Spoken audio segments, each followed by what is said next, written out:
Good morning and welcome to WSKB and Channel 15 WCPC. We haven't done the conversations with in a couple of years now. It's been a while.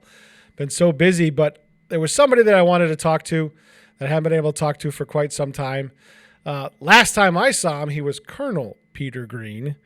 Now he is Brigadier General Peter Green. Good morning, Peter, and welcome. Good morning, Pete. Glad to be here with you. I just wanted to talk because I read a little bit in an article about your career. I didn't know how far back it went, but where did you grow up?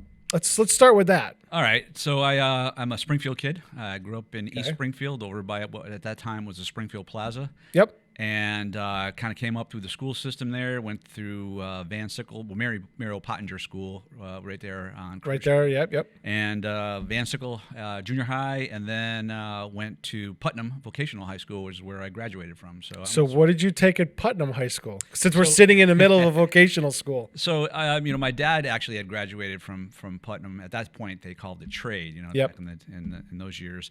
And I took heating and air conditioning. So I was an HVAC major and graduated out of HVAC.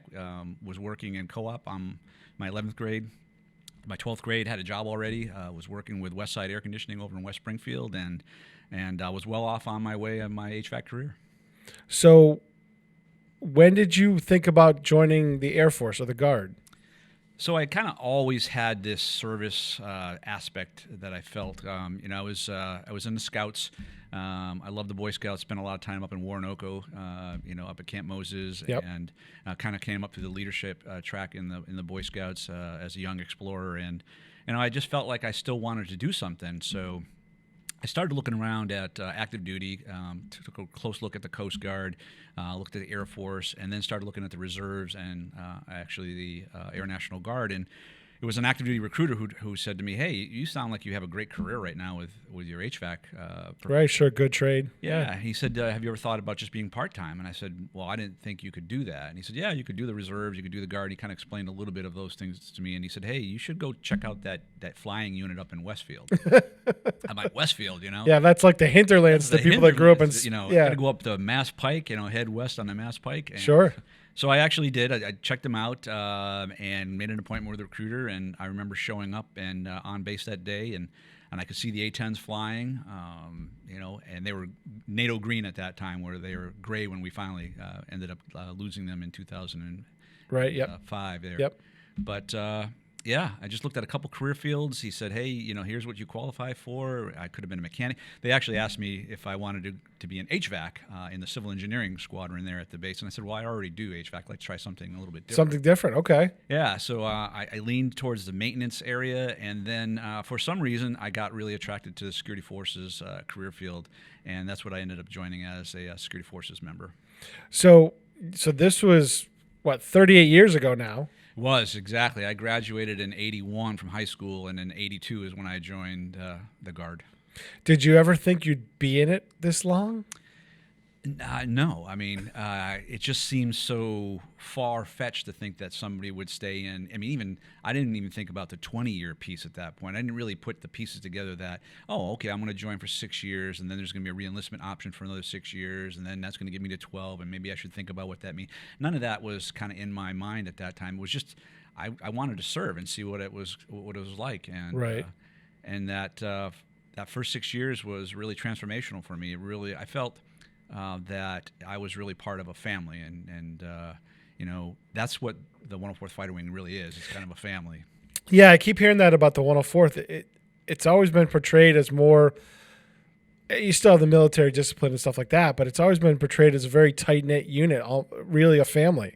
Yeah, absolutely. We refer to ourselves as the Barnstormers, and that is because we get together, we work hard, we support each other, we play hard when we have to at this stage. We're out there doing what we can for each other at this stage. But the mission was always first, and that's what I loved about the unit, is that it was a unit that was pushing itself to try to be better and better. And we had leaders back in the 80s and early 90s that really instilled that in us and made sure that we understood that there was a legacy that we were adding to, and we needed to kind of make sure that individually and collectively we were adding to the history of the 104th Fighter. Yeah, because the history of that unit goes back, to the 40s? It actually goes right back to right after World War II. It was founded in right after 1947.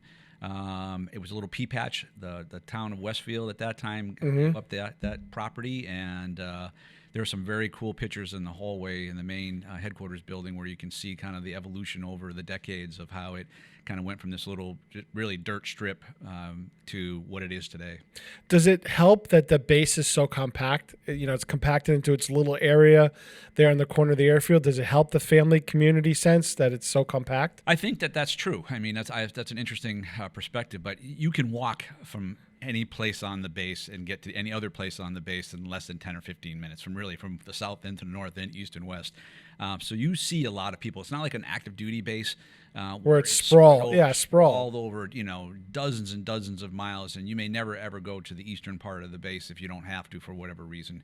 Here you pretty much will have interaction with everybody on base, so it facilitates that being small.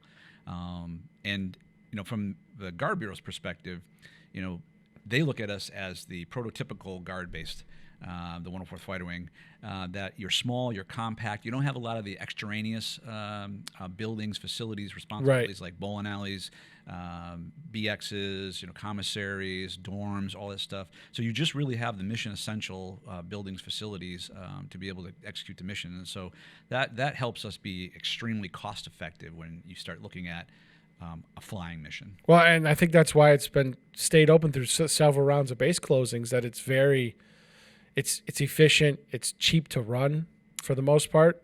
The physical plant must be almost nothing. Yeah, we have a huge investment over the decades of energy efficiency out there right now, and so our base civil engineer, Lieutenant Colonel Jeremy Dugan, has done a phenomenal job at making sure that we're always reducing our energy footprint. We're always investing in how to basically reduce the energy cost to the lowest possible a factor here, but while still achieving the mission. All right, so let's circle back to you being an 18, 19-year-old. You've chosen security forces. What was it like then in the early 80s on the base? What was it like for you as the new guy? Yeah, so it's interesting because it kind of tracks along with the evolution of the Guard. So the Guard was always used as kind of the strategic reserve. So active duty forces forward, doing the mission. The Guard at that point would be the rounding out of that, both the Army and the Air Guard, and they would basically come in later on and robust up the missions. And if you fast forward to today, the Guard is no longer a strategic reserve. It is an operational capability here that we bring to the table for the active duty Air Force. So we are immersed in every mission that the Air Force is immersed in. Our people are around the world and doing their jobs right alongside their active duty counterpart. But back in the 80s, it wasn't so much. We did a lot of training as a strategic reserve. We were always kind of out there. We were training. We were ready to go, but there wasn't that pull that there is today into... It's almost like going to training camp for football. You're not playing any games. Yeah, you weren't really, being pulled in at that point in the 80s. And then that kind of changed after Desert Storm, where we started to see the reserve and the Air National Guard, the Army National Guard being used much, much more as part of that mission. So I saw the same thing with my individual career, where as a security forces member, I was like, oh, hey, put us in, coach. We don't put us in, coach. And we would mostly do training missions over in Europe, where we would have our distinguished base where we would go to if we needed to fly. And the A-10 was all designed around basically ground support. Armor. Yeah, killing armor, taking out tanks. And so the whole strategy was that at that time the Soviets would come through the Fulda Gap, and then the A-10s would basically stop their advance, and we would secure Europe at this stage. So. Yeah, it was about, at that point, still in the 80s, it was about stopping World War III. Exactly. That was the mindset of most of the military, as I recall. Yeah. And so today, now our security forces members are one of the top deployed career fields within the Air National Guard. They have deployed numerous times, both individually and collectively here, almost, exclusively on the base here. Is that something that people don't know about the 104th? Even if the planes are here, right, potentially that a group of security forces or medical personnel or maintenance staff could be deployed, and it doesn't get any press because it's a small number of people, but they're gone.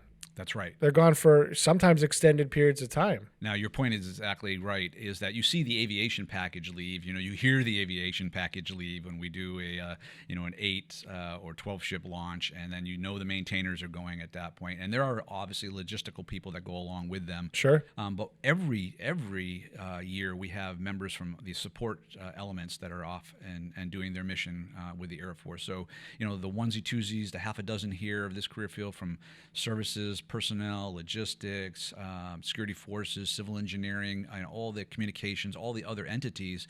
They're deploying. They're filling a requirement that the Air Force has. They say, hey, I need this type of person with this skill level. Yeah, I mean, is it almost if like a unit across the country goes on deployment to Asia or Europe or wherever, and one of their guys gets injured or something? Do they call you and say, I need this specialty, whatever you call it, and they, oh yeah, we got one of those people, they're willing to go, or they're not willing to go and they're getting ordered to go?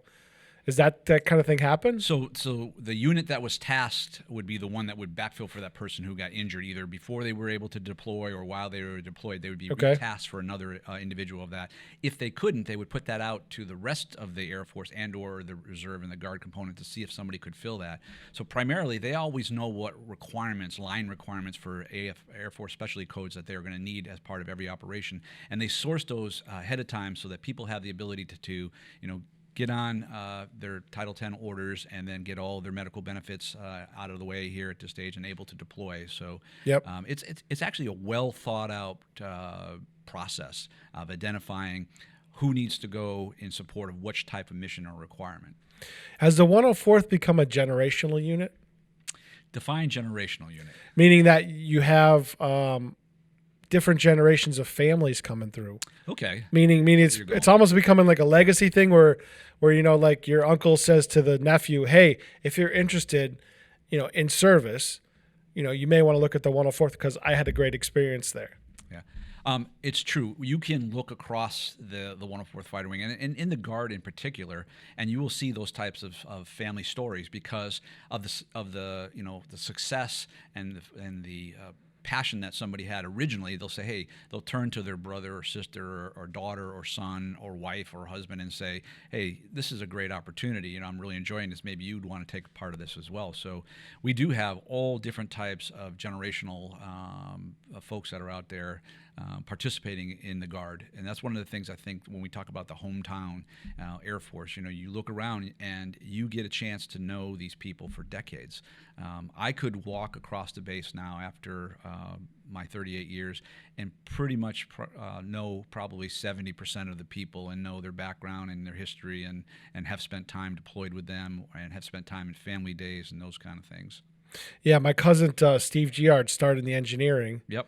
And then went from the Guards to Reserve to finish out his career. And he was doing drill weekends in Maryland when he finished out. That's right. And then he convinced his nephew, Victor Zanardi, to enlist in the Guard. And now I think he's through basic and he's at his AIT. I'm learning all these things now that my son's doing it himself. Right. On the Army Guard side.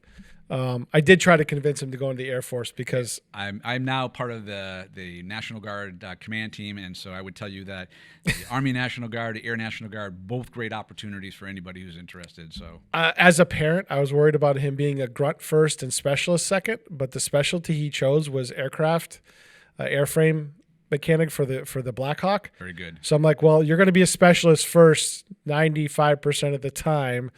I'm okay with that. But it's not easy as a parent to, I was really psyched when he made that career choice, but it's always tough as a parent. I don't know if your parents had the same reservations when you wanted to join. It's always tough as a parent knowing, well, they're doing a good thing, but, there's the little possibility.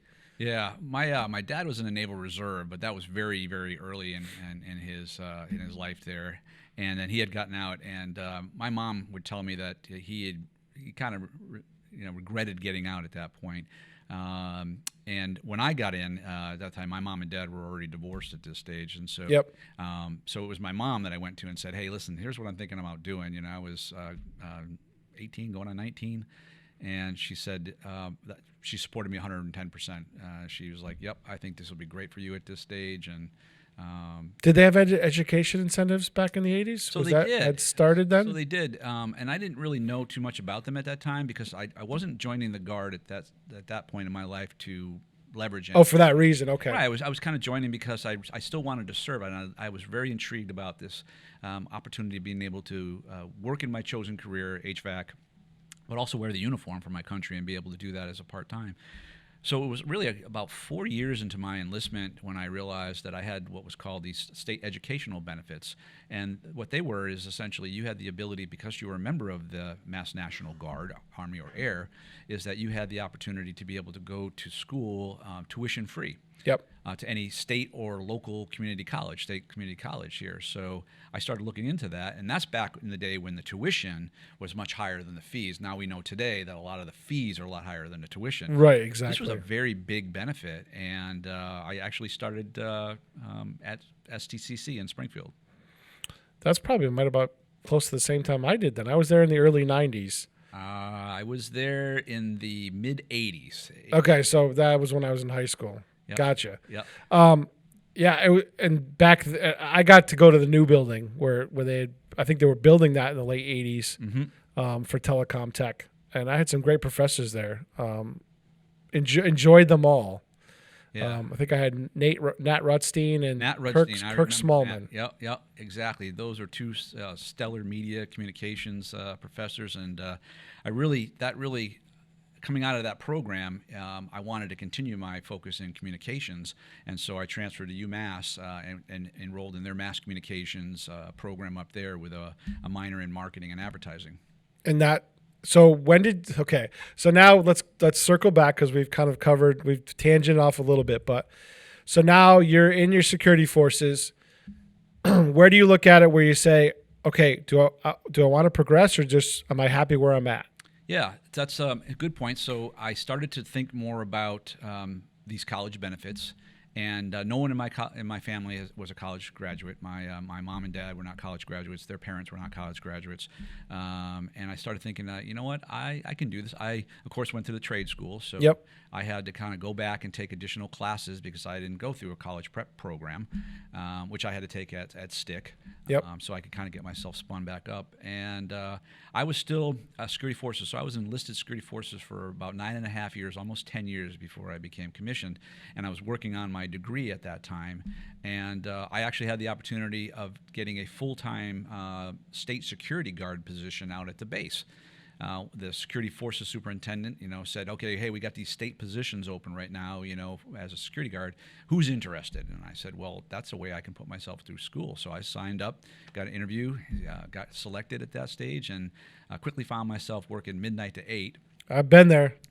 And I've been there at the Holyoke Police Department and the Westfield Police Department, working midnight to 8. Yep. Killer shift, but it was the only way that I could then go to school during the day and utilize the tuition waiver, which allowed me to go to school during the day. At that time, you couldn't use a tuition waiver for continuing education classes at night. Okay. Did you have a family at this point, or was I didn't? Okay, so you were a single guy. Just me, and I was actually living here in Westfield, over on Lockhouse Road, at the apartments down there. Yep. And a friend of mine was an Army recruiter, and so we had a place there, and he was off doing his thing, and I was doing my thing, working the base midnight to 8, going to school, getting out of school, basically doing homework in the tower library over there, and then coming back home, getting some rest, and going back to school. So it was kind of like this Groundhog Day for busy for 4 years. 4 years as I did that, both at STIC and then at UMass.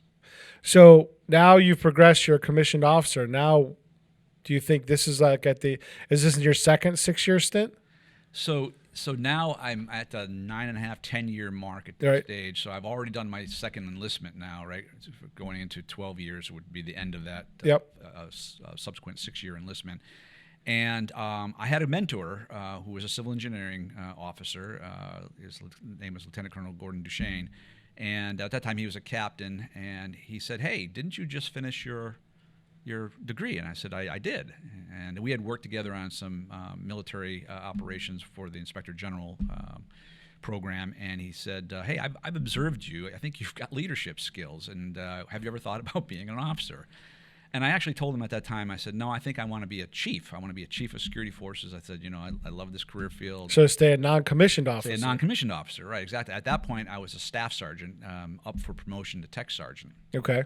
And he said, okay. He goes, I really think that you should think about, becoming a commissioned officer. So he kept kind of coming at me over the next couple of months, and then he got me to acknowledge that I would go and take the Air Force Officer Qualification Test, which I did. He says, listen, if you pass the test, he goes, promise me that you'll start to apply for some officer positions. And so I took the test, I passed the test, and he goes, okay, so now start applying for these positions that are coming up on the base. So the qualification test says to the people that are doing decision making, it's basically like part of your resume, right? That's right. To it's apply for a go, position. No, go. So if you basically don't pass the test, you are not going to be eligible for commissioning. If you pass the test, then okay, now that's a check mark that says, okay, you are eligible for commissioning, and then it's all the other intangibles that come into play. Now, how you interview, how you communicate, what your performance background has been, all those kind of things come into play. So what jobs did you apply for out of the security forces? What interested you now to move on to? Yeah, so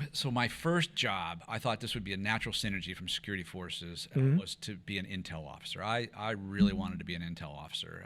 Intel officer with the A-10s. I said, this is going to be great, right? Because the A-10s support the ground troops, sure, Marines, Army, and knowing all of the weapon systems that our opposing forces, enemies would basically put up for us as an A-10 unit. I thought that was cool. So I interviewed, got down to the top 2. And ironically, they picked a friend of mine who was already in the operations group there, and his name was Pete, by the way, too. And so Pete Payson, he got picked for the intel officer position, and I got the number 2. I got the, hey, thanks for applying, but unfortunately, we picked somebody else letter at that stage. Okay, so now you've kind of bounced out of that one. Now, do you look far afield? Where do you look from there? Because now you've had exposure, at least, to a lot of the stuff on the base. You've had exposure to different jobs because it is a tight-knit base. Where do you look at from there? Do you look at something you're completely unfamiliar with, go outside your comfort zone? Yeah, actually, I started to look, and so I got a good advice again from another officer who said, listen, you need to make sure your aperture is wide enough and apply for every officer position that opens up. Because really? If you just try to apply for the ones that you're looking for, you're restricting yourself here. You need to be, an officer is someone who goes from, an enlisted person is a technical expert as they come up. They're functionally skilled at a particular career field. Okay. But an officer ends up being more broader and more strategic. And so I said, all right, well, I understand what you're saying. I'll start looking at other positions that I typically may not have looked at in the past. So a aircraft maintenance officer position opened up for the A-10, and I thought, well, there's a position that would definitely be a stretch because although I've had the trade background, I've never been, quote, an aircraft mechanic. And sure. Being an aircraft maintenance officer is a whole different level of oversight and understanding of the systems and the components that the team would be working on. So I threw my hat in the ring, actually got selected. At that time, and was really excited. Was looking forward to being, an A-10 maintenance officer with the Hog here. I thought that was awesome. So when you become that officer position, do you have to learn a little bit of it, or do you trust your team?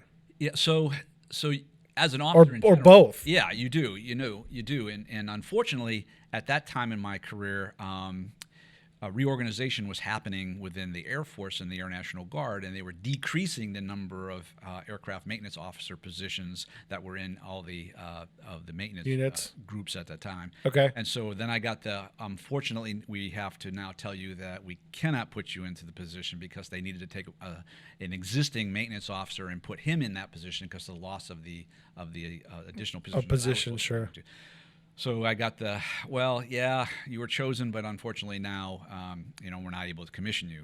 So that was kind of like. So does that go? Well, maybe I wasn't meant to be an officer at that point. Actually, candidly, I was thinking, well, I still have this desire to be a chief, and right.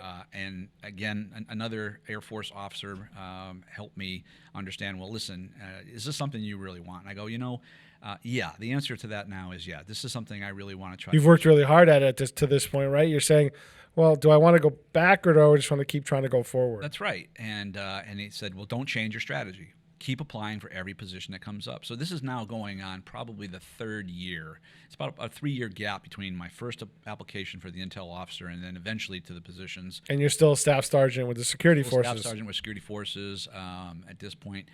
And 2 positions come up. There was a position that was called the Education and Training Officer position in what would be called the Personnel Flight. Okay. And then there was this position called the Services Flight Commander's position that was part of the Civil Engineering Squadron. And Services Flight, they were responsible for billeting, lodging, food service, mortuary affairs, field services, All the logistics stuff. all the logistics stuff of supporting an organization like civil engineering or others out in a bare base or a co-located base scenario. Yep. And so I put in for both of them. I interviewed for both, and ironically, I was selected for both. So now I went from Which job do you want? exactly, which job do you want? And I looked into them, and I said, I'm going to take the commander's position, the flight commander's position. And I didn't realize What age were you? So let's see. I got commissioned in 91, so I think I was right around 26, 28. Wow. 26, yeah, right around that time frame if I do the math in public here.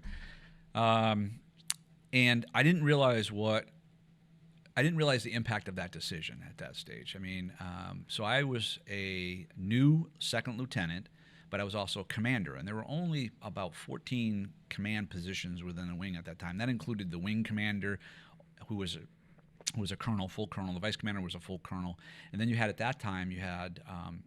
the groups were now squadrons, and you had all those folks who were lieutenant colonels, and then you had flights, typically all majors at this stage. So my peer group was the second lieutenants on base, but more importantly, my peer group was all the other 13 other commanders on base. So I spent... Yeah, you're part of the command team now. That's right. So I tell people that as a green second lieutenant, I was sitting at the table with officers far superior in rank. We're talking majors, lieutenant colonels, and colonels. And I was being held responsible for the same performance, same metrics, same readiness levels, same discussions as they were. And so it was, sink or swim very fast. So was that both intimidating and exciting at the same time? Yes, that's a good way to put it. When you start out, I mean, just coming in.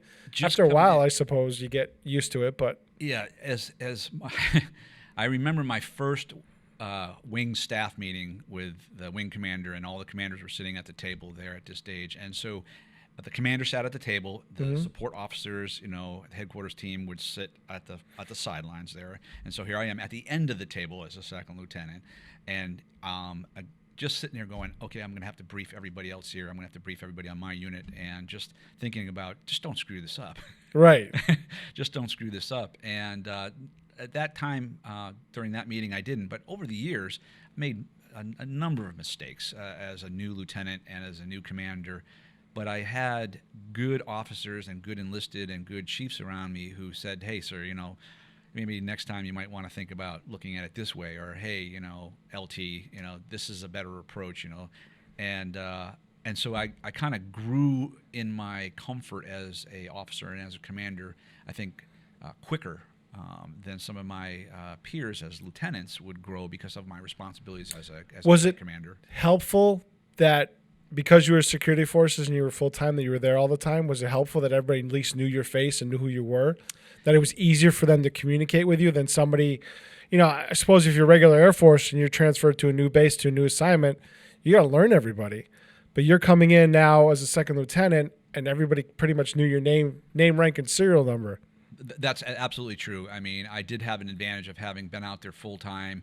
I had been involved in a lot of different exercises and inspections and deployments, and so I was well regarded as a security forces member at that time. I was always trying to find ways to improve the security forces squadron, conduct different training. So I wasn't a wallflower. So people knew who I was out there. I mean, it's kind of hard not to know, 5'3" cop carrying around, a weapon that's almost as tall as I am at this stage. So now you're a second lieutenant. You're progressing through. Now, do you stay in that job for a long time, or do you move around? So here's where we talk about the difference between the enlisted career field and the officer career field. So as an enlisted person, you will typically stay in that career field for your duration of your career. It doesn't mean that that's true all the time, because I know a number of enlisted folks who have cross-trained, and that's always an option for them, but those would be the exceptions rather than a rule. The officer corps is focused now over the years more about gathering breadth of experience. So there are some career fields that still are very linear and very vertically focused. For example, the medical side of the house, the legal side of the house, the chaplain side of the house, the professional. Your pilots, for example, may end up doing some career broadening. Maybe they jump into maintenance for a little while and then come back, but they typically will stay, all the way up. On the support side of the house, you'll see a lot more of that movement around. So, and that's what's being desired today, is as you come up through the ranks to the senior officer ranks, lieutenant colonel, colonel, is if you have a breadth of knowledge that you can bring to the table, then you understand how the wing operates. You understand, all the processes and systems that must be in place. What are the requirements? What are the expectations? And so, as a senior leader, I believe that makes you to be a good chef, you got to know the ingredients. That's right, and being able to have some of that background, saying I was in that career field, I was in that career field, I understand that career field. You may not have the depth that the enlisted team will have, but you're not supposed to. You're supposed to have enough to understand when things need to be. Yeah, like exposure to different things. That's right. So how many different squadrons did you run up there? How many different areas did you get involved in? So I've had 6 commands at the wing level, and then 2 combat commands overseas. So I was the services flight commander, I was the mission support squadron commander, I was the A-10 aircraft maintenance squadron commander, I was the security forces squadron commander, I was the maintenance group commander, and then I was the wing commander. So which job did you like the best? Which job did I like the best? And you can't say being the top dog, because we know that's a good gig. Well, I love being the wing commander because I had a chance to represent 1,000 plus state, federal, and barnstormers every day, and that's really your job as the wing commander. You are the face of the organization to the public, to the military, to everyone at that point. So very proud to have that role. But I mean, it's a toss-up between maintenance and security forces. I had a chance to. My 2 combat commands were both in Operation Iraqi Freedom. One was in a classified location. Another one was in Baghdad in Iraq. And so I was a commander of security forces, the 447th Expeditionary Security Forces Squadron. Yep. And then I was an A-10 maintenance commander for the 387th Air Expeditionary Group. And so those are my favorite career fields. And don't make me choose, because anybody listening to this will be like, see, we knew it over that. But maintenance and security forces are my 2 favorite career fields. So looking over the past 38 years, and you say if you were going to come and talk to the kids in this school when they come back to school, right? What would be something you talk to them about? Where would you go with them? Would you say 6 years is enough, or get your feet wet, see if you like it, see if it's suited to you? Or because I'm trying to come up with things for my son, because he's now he's got his first stint, and he's talking about becoming a state trooper. Right. In fact, when I was I don't know if I want to talk about that right now, but In fact, when I was an enlisted security forces member, many of my fellow defenders at that time were either local, state, federal officers in law enforcement at that. And I even flirted with whether I was going to go that direction at one point. Thought about, well, maybe I'll leverage that and become a law enforcement officer. So, what I would say to, and I have been out there in different roles throughout my career, talking to schools and talking to young folks, and I would say to them is that a couple of things. One, I believe that the Air National Guard and the National Guard now is one of the best organizations this country has to offer here, where you can literally be a citizen airman, citizen soldier. You can learn a new career field. You can learn new skills. You can receive benefits for your service that will allow you to grow and advance as an individual. So I can look back and trace everything that I have today in my life, to include meeting my wife, to the fact that I had the ability to be part of the Guard. That decision to raise my hand, as a young, 18, 19-year-old and join the Guard was monumental. I can trace everything back to that. My education, the job opportunities I've had, the officer opportunities I've had at this point, my civilian opportunities. I spent 10 years in the private sector while as a guardsman, as an officer. and was able to advance and grow in my civilian capacity because of the education I received in the Guard. So I would say to somebody, join. Put 100% into it. If you put 100% into it, you will get 100% back. It is an organization that nothing limits you other than your own limitations, your ability to want to go to the next level. I mean, it's equal opportunity for everybody that's out there at this stage, and you have a chance to be whatever it is you want to, whether it's a cop, a firefighter, a mechanic, an officer, stay enlisted, part-time, full-time. All of those things are open to somebody, but it has to begin with kind of your desire or willingness to be able to serve. So let's take a quick break on that note, and then we'll talk about your time and the command structure, the upper leadership of the 104th, and then we'll get to what you're doing now because you got the promotion. I thought you were retiring, so let's take a break and we'll be back. We'll talk about that in a minute. Support for the community programming of WSKB is provided by the Dunkin' Donut Shops of Westfield and the Sardinia family. It's nice to know that even as the world changes, Dunkin' Coffee remains the same at 7 convenient locations throughout Westfield. Support for community radio on WSKB provided by Westfield Electroplating. Employing over 140 skilled platers, painters, and technicians, Westfield Electroplating was founded in 1946 and was the first company in the country to achieve National Aerospace and Defense Contractor Program accreditation, proudly maintaining that status for over a decade. Westfield Electroplating provides over 50 quality finishes to meet your corrosion, cosmetic, or performance needs. On the web at www.westfieldplating.com or 413-568-3716. Westfield Electroplating, putting the finishing touches on technology. Support for community radio on WSKB is provided by Betts Plumbing and Heating Supply Company, an independent, family-owned wholesaler serving Westfield for over 50 years, specializing in plumbing, heating, and industrial piping supplies. On the web at bettsplumbing.com or at 14 Coleman Avenue in Westfield. Join us every Thursday morning from 6 until at least 7:30. Check out the Bobby G and Company Show right here on WSKB 89.5 Community Radio. 89.5 WSKB.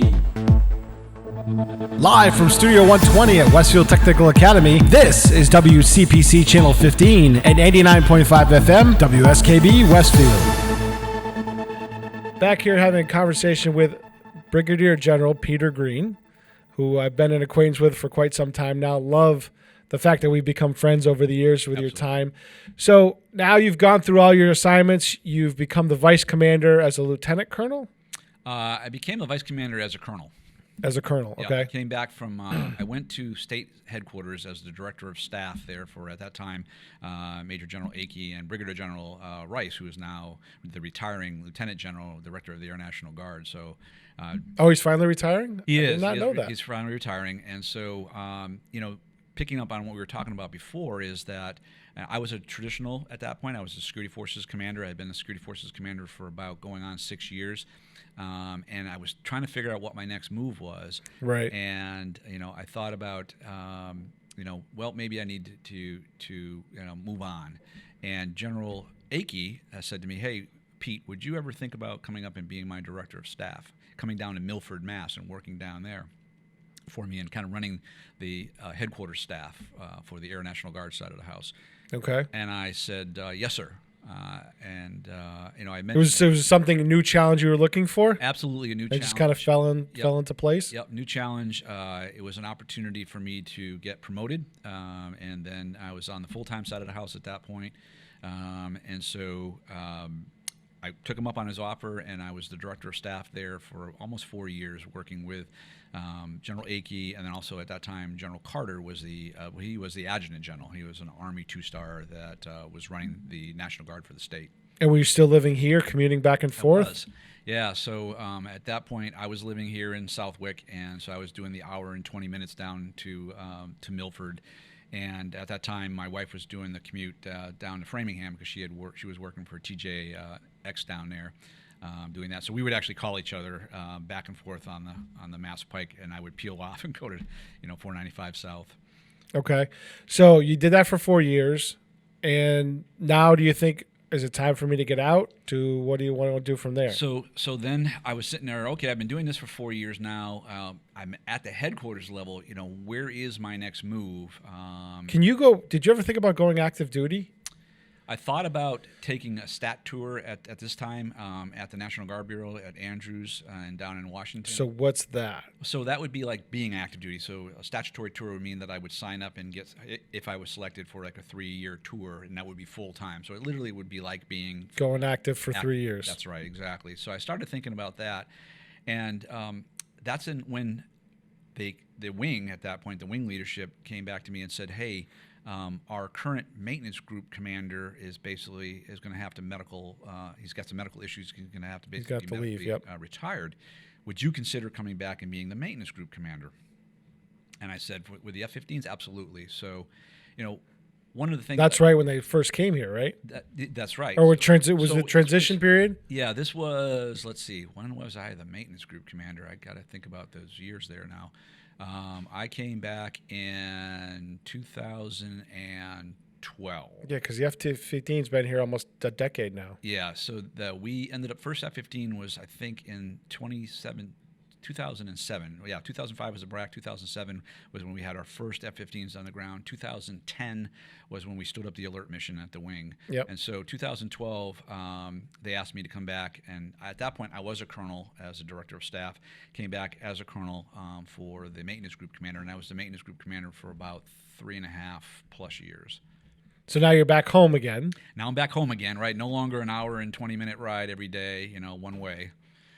Back right. home, serving as the maintenance group commander. Did you ever think you'd progress past colonel?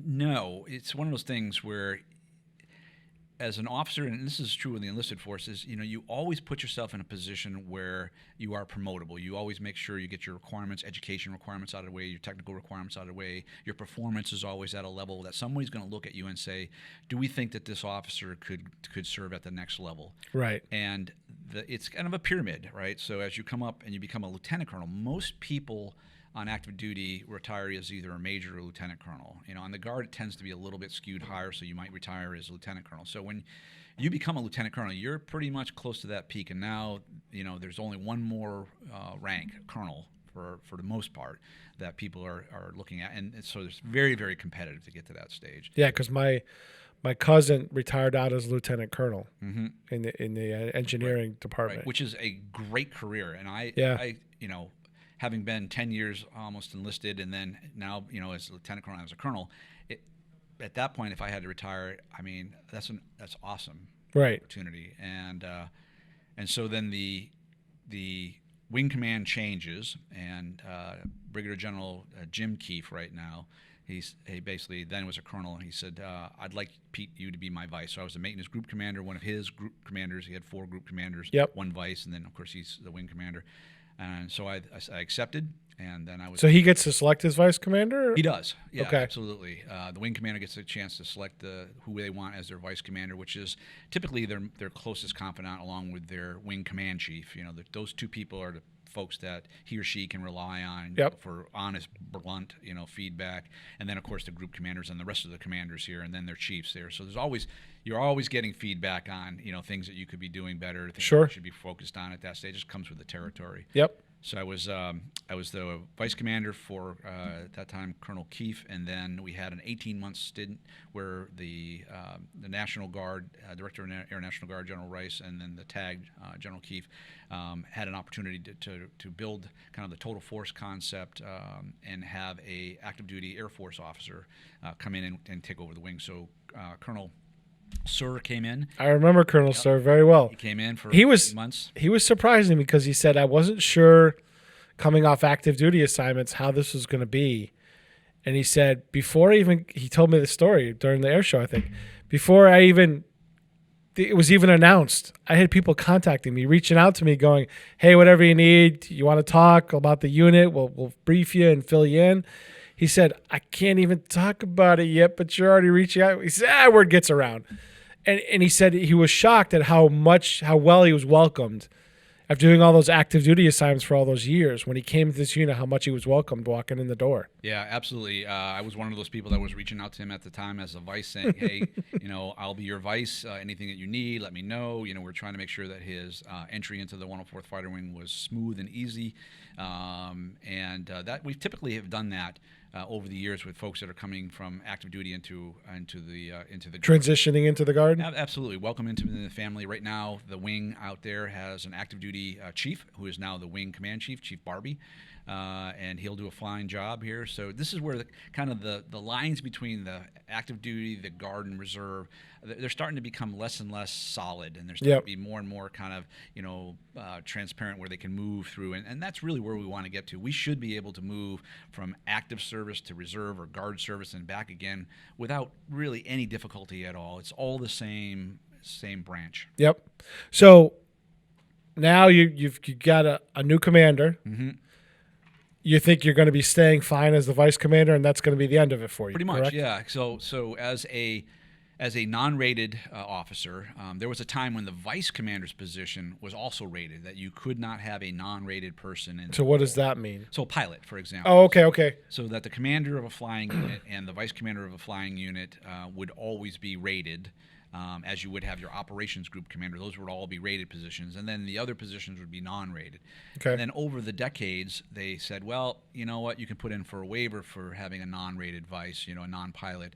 And then it became, nope, that position can be. You didn't have a waiver anymore. You could just make somebody. So I had followed in the footsteps of a number of other non-rated vice commanders of the wing, like General Keefe, George Keefe first, Colonel Bud Scheller, Colonel Tom Cantwell, Colonel Tony Gush. There were a number of folks that were in that role here, that to include Brigadier General Keefe. And a lot of those people balanced out the commander because they were a pilot, and the other people, the vice commanders, weren't, and it gave them a different perspective, right? Yeah, so I think that's the point that I would make, is that the wing commander should choose based on what he thinks his team composition should be. And I believe that as a non-rated vice, and having come up through the ranks and had performed in multiple other commands within wing, that I was able to give him even more a collective support structure and advice in running things. And so when I was there as the vice, I kind of said to the wing commander at that time, Colonel Keefe, I go, hey, I think of our roles as, you're the CEO, I'm the chief operating officer, I'm the COO. You take all the commanders, they're responsible for you. You're responsible for making sure their readiness and they're doing what they should be doing in regards to their missions. And I'll take all the support elements, the headquarters staff, and I'll make sure that all runs, Yeah, a lot of the operational stuff. And it kind of worked out that way, so that I would take care of all those teams, make sure they had, and he would take care of the commanders and make sure they had what they had, and it worked. And we would overlap on the things that were external to the wing. He would primarily focus on some of those things at the headquarters and national level, where I would primarily focus internally, and we would then cross over on that 30 to 40% where we needed to. So now Colonel Sir's finishing his stint as an operational, kind of rotation in, rotation out. Right.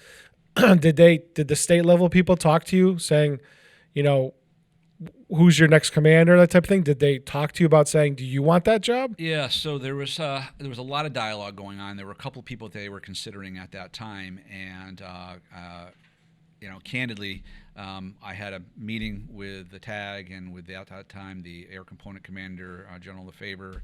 Colonel Sir was in the room at that stage, and they said, Pete, we'd like you to take this position. And I was. Were you jumping for joy inside? No, actually. Are you going, oh boy? Actually, I lobbied against it for about 30 minutes. I said to really that I believe a flying wing should have a rated commander as their leader at this stage. And I gave them all my rationale why that was the case. It wasn't anything on my individual performance. It wasn't that I didn't think that I could do the job, but I just said, I believe, unless there are no other options, that should be the case. And they listened, and they said, okay, we appreciate your input, but now I'm going to ask you, are you going to accept the job, yes or no? So once, presented with the yay or nay, I said, well, of course, because one of the things that I've learned, and I think is kind of a lesson learned for everyone, is when somebody asks you to do something, say yes. And take on the assignments, even if you feel like they may be way out of your comfort zone. If they may be something that's so challenging, it might be so intimidating, but you know what? give it a shot. Do your best at it at this stage. So when Well, apparently they felt confident in the fact that you could do the job.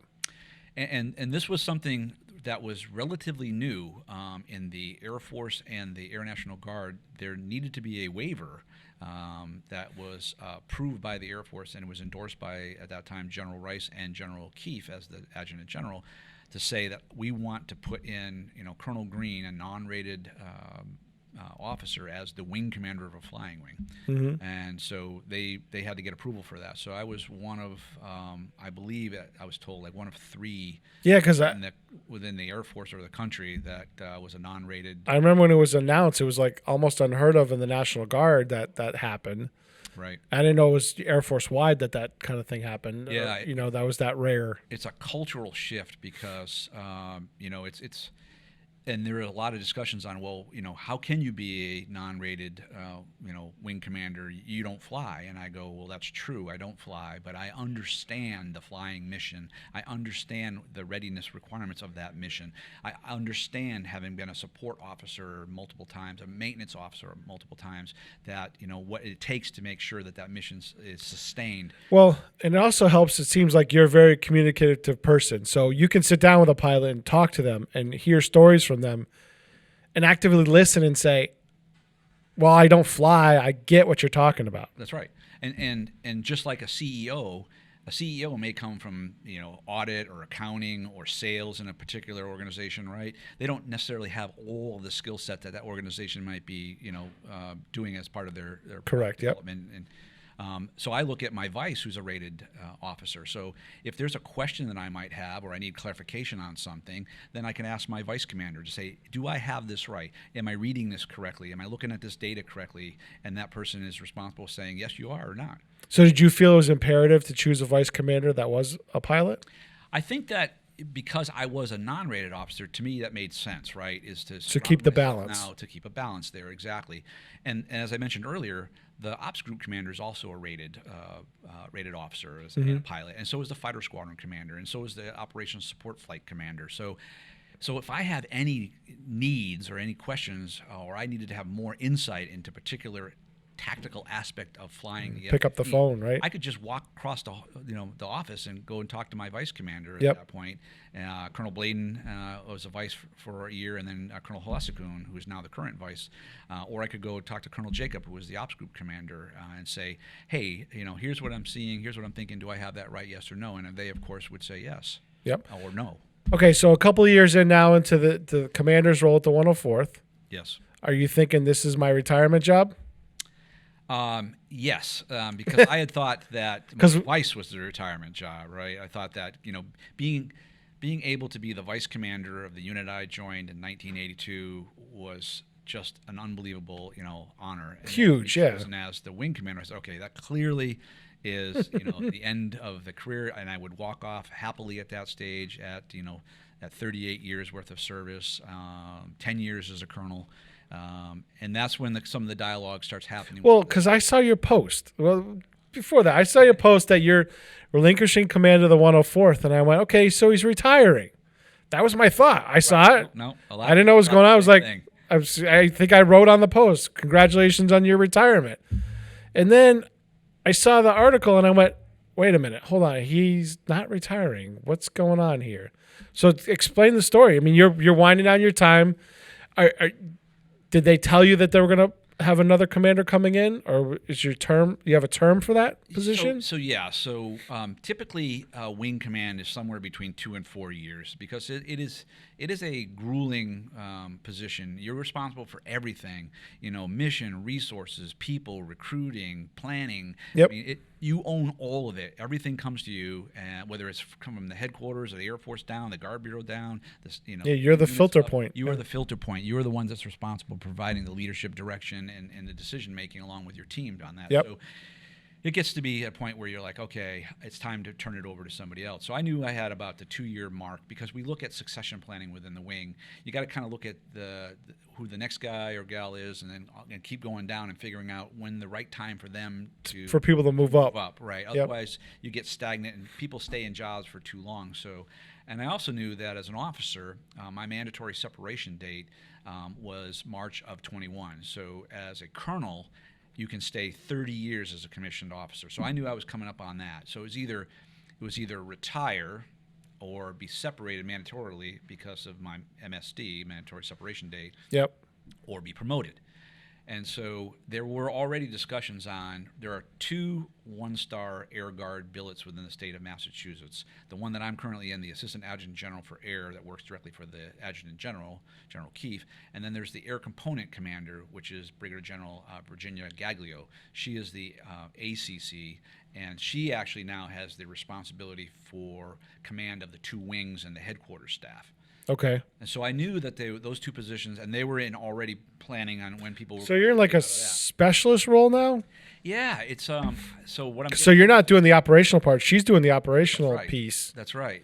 So for almost like the second or third time in my career as an officer, I don't have any command responsibilities, which is, as I said earlier, kind of unique for me because I've always been a commander, it seems like, for most of my career. And so with that command responsibilities, they're all defined. You know what you need to do as a commander. I mean, you own everything. You got to take care of everything. You got to work with your team to pull and push the mission forward. Right, sure, yeah. So now I'm kind of this strategic partner of the Adjutant General. And so we are now talking about where he wants me to focus in on. For example, innovation is an area that he's very big on. The state of Massachusetts is very big on. We have a lot of high-tech corridors down in the Boston and the 95 belt. And the Guard is actually, the Air National Guard is very big on, and the National Guard is big on innovation. So we're finding ways to do missions better, more efficiently. Then that can be from just a process improvement or completely out of the blue, something completely nobody even thought about that would be innovative and add to our capabilities as an Air National Guard. So working with the tools you have in this state, you could be innovating for Guard units all over the country. Could be. My primary focus will be on the state, but I also will liaison into the National Guard Bureau innovation area. So I end up kind of being that strategic partner for the TAG. I may focus on strategic planning for the wing, or focusing on marketing, recruiting, advertising, strategy. Which has been tough lately. Yeah, which has been, tough as far as, getting the resources to support that right now out there via the DoD down through the Guard Bureau. But as far as recruiting and retention goes for the wing, it's always been very strong. We have typically been over 100% every year. And if we dip below, it's like for a little bit of time, 99, 98, and then we're right back over 100% again because of the we just pull. Is it really the people coming in are almost the same number as people retiring out? So typically, or is it pretty close? Yeah, typically what they would say is that a 10% attrition is about average. Mm-hmm. We have been over the last couple of years averaging somewhere between 7 and 8%, and so we will not only recruit to replace that attrition, but we also want to get ahead of that as well and do targeting recruiting. So we have pretty much about over 500, almost 600 people are from the Westfield, the immediate Westfield, or the surrounding communities. We pull a lot of our local our recruiting folks from our local population here. So we're primarily made up of that area. Then we go out a little bit farther into like the North Adams area and a little bit into Central Mass, and onesie-twosies as you get closer to like the Boston shore. And we have people who are Mass 104th Fighter Wing members, Mass Air National Guard members, who are from different states, like New Hampshire, Vermont. Hampshire, I see a lot of different plates on a Guard drill weekend. That's right. Coming into the base. Is one of the legacies that you've left along is developing? I know there's a new entrance coming for the base in the next couple of years. Yeah. That's closer to the Army aviation side. Are those projects you set in place and now are going to be, going forward?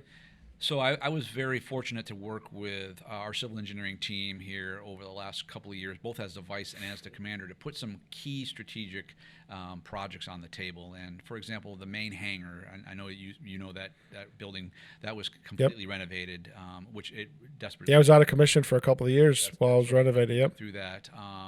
That we now have the new main entry control facility that is in design right now and will undergo construction, and that will be right over on the where the Army Aviation Facility is off at 10 and 202. We're advancing a project in cooperation with the state and the governor has allocated funds to build a new taxiway for the airport, Taxiway Sierra, which is going to give capability to the civilian airport, but also military capability to us to have additional fighters show up here and be able to be bedded down out there when we do our training. So instead of having to do things over the phone or through classified systems, now, for example, the F-35s in Burlington could possibly land here. Yep. They could go in the vault and debrief with our F-15 guys here and do that much more efficiently. So that's another project that I'm pretty excited about. So now, how long do you plan on being in the state level position? So that's somewhat not my call, and then somewhat my call, I guess it would be. So in this role, I have to stay 3 years to retire as a Brigadier General, and so, but my mandatory separation date as a Brigadier General now gets extended, so I can stay to age 62. I turn 57 in September. Okay. And so I could literally stay 5 years, and then if I'm not promoted, then at that point I would be mandatorily retired. So one of the things I said to General Keefe in my promotion speech was that the thing that's most important to me is that I have an opportunity to continue to serve. I joined the Guard. I put this uniform on for no other reason than to have the feeling of serving my country. And now it's 38 plus years, and I'm able to serve either 3 or 5 more years. Yep. In uniform. That's what is important to me. So I will continue to serve until somebody says they no longer need me. Do you have any aspirations of going to the Pentagon, like General Rice did? You never say never, right?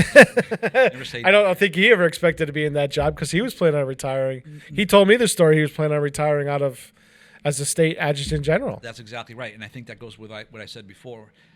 I've always said yes when somebody's asked me to do something. Now, candidly, I'm not necessarily looking for another full-time, job at this stage. Yep. But, it depends on, what it might be. If I feel like I could have an impact, that I could advance, that role, really do something for the airmen and the Air National Guard, or for our soldiers in the Mass National Guard, then that would be of interest to me. So just kind of rounding out, because we're almost done, actually. We kind of talked for straight up an hour. Wow.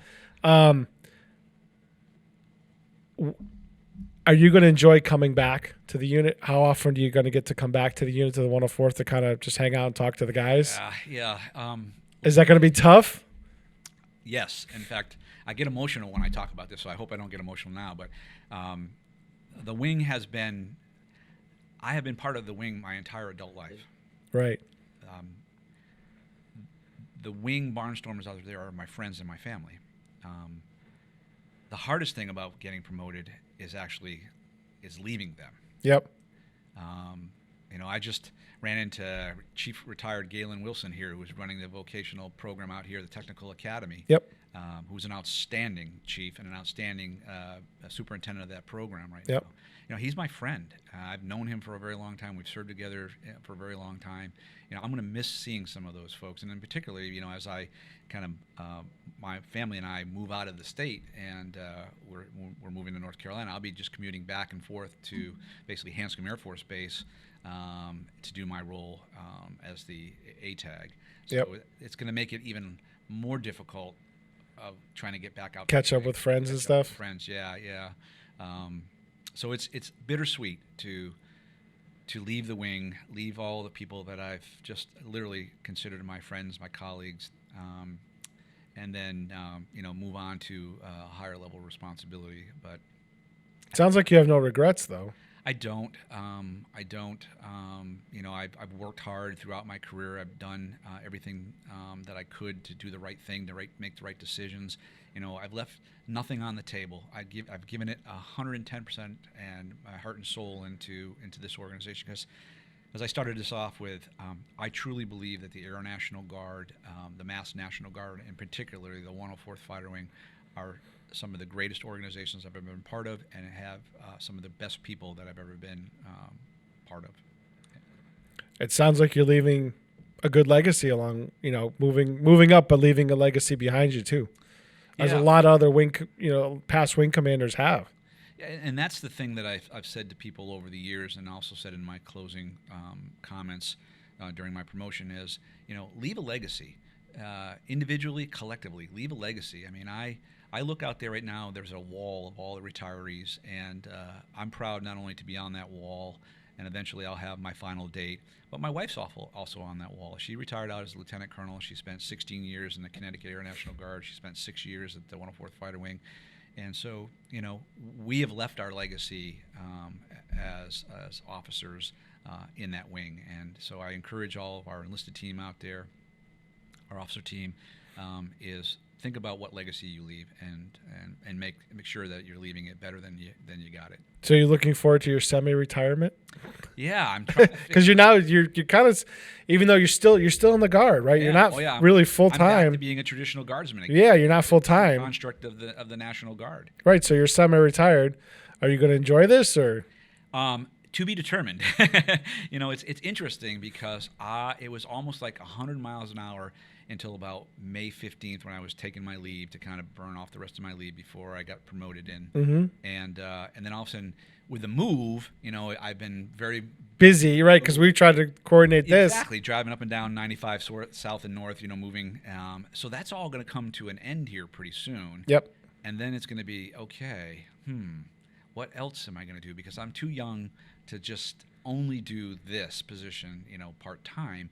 And so whether that's something at the national level as serving as a brigadier general, as an officer, more in the state that I can serve as a part-timer, robusting up a little bit there to help out, or something in my new community. I am not ready to sit on the beach, every day. Well, I'm going to put you in for you can come be a guest commentator with us for the next air show up here. I'd rather have you sitting with us the whole time with the air boss spot. I can tell you right now that I will be up here for the air show in August of 21. We have the Thunderbirds already locked in. Yep. Colonel Bladen and his team are putting together an awesome, along with retired Lieutenant Colonel Gary Hagar, who is instrumental in helping us kind of build an air show construct. It will be stellar, just like 2017. It's a great place to watch. Oh God, yes. It's small, it's compact, everything's right there. You don't have to walk for miles, and the air box is right in front of you. Right, and I was so happy that we had that. We were right in front of the air boss last time. Yes. We had the best seats in the house. We had the best seats in the house. Yeah. Yeah, and I absolutely want to do it again because we had so much fun. But yeah, you're more than welcome to come sit with us for the whole show. Come and hang out. I'm going to take you up on it because I will definitely be coming up for that for sure. Okay, great talking to you. Thanks, Pete. Brigadier General Green. Thank you very much. It's a pleasure talking to you today and everybody else out in the Westfield community. I look forward to hearing from you in the future, and we'll see you at the next air show. Thanks for joining me.